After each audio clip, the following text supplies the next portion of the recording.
안녕하세요. 경쌤입니다. 오늘은 방학 때 우리 아이들 실력을 업 시켜줄 특급 방법에 대해서 말씀드리고자 합니다.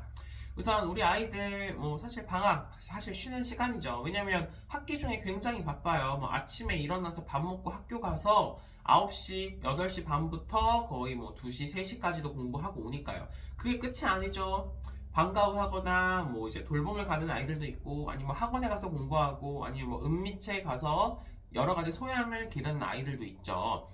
집에 오면 이제 좀 다르지만 빨리 와도 5시, 늦게 오면 8시, 9시에 오는 아이들도 저는 많이 봤어요.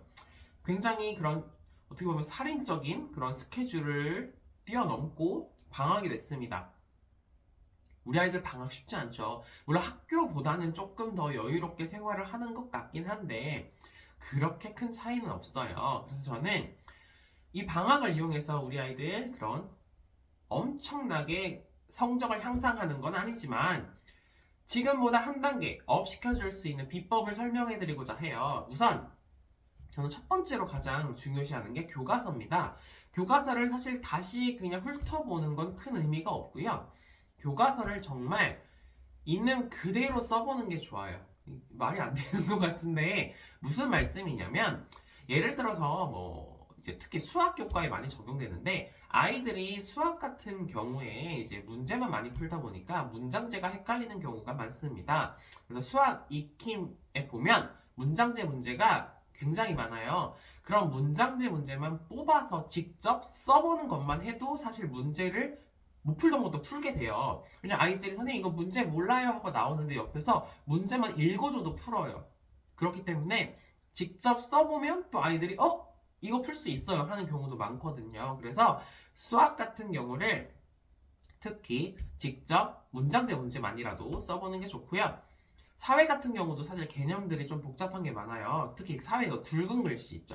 굵은 글씨가 포함된 문장들만 다시 한번 써보기를 해도 아이가 1년 동안 배운 사회를 총 복습하고 다시 되새기는데 큰 도움이 됩니다. 물론 이 노트로 이제 그런 메모리틀이나 이제 그런 마인드맵으로 정리하는 게 가장 좋지만 정말 그 굵은 글씨만 문장 쭉 써보거나 그것도 힘들면 형광펜으로 줄 한번 쳐보고 소리내서 읽는 것만도 효과가 있습니다. 이제 국어도 사실 근데 교과서를 이용하면 좋은데 국어는 지문들이 많아요. 근데 지문들이 이제 그런 비문학은 당연히 어디서 따온 거라서 온전히 찾아서 읽기가 조금 어렵지만 문학 작품들 같은 경우는 일부를 따온 경우가 많아요. 그래서 이런 문학 작품은 이제 뒤에 보면 그 국어 교과서 제일 뒤에 보면 참고 작품이라고 해서 책 무슨 책인지 다 써 있거든요.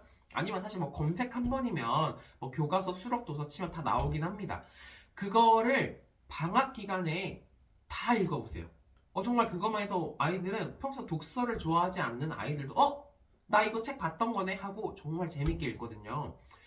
독서를 좋아하지 않는 아이들도 2번, 3번, 4번, 5번까지도 읽는 경우도 많이 봤어요. 또 아이들 더 나아가서 그 다음 학기 이제 책을 미리 받을 수도 있잖아요. 그런 경우에도 미리 읽어두면 좋더라고요. 저희가 아는 건데 하고 굉장히 몰입하는 경우를 많이 봤습니다.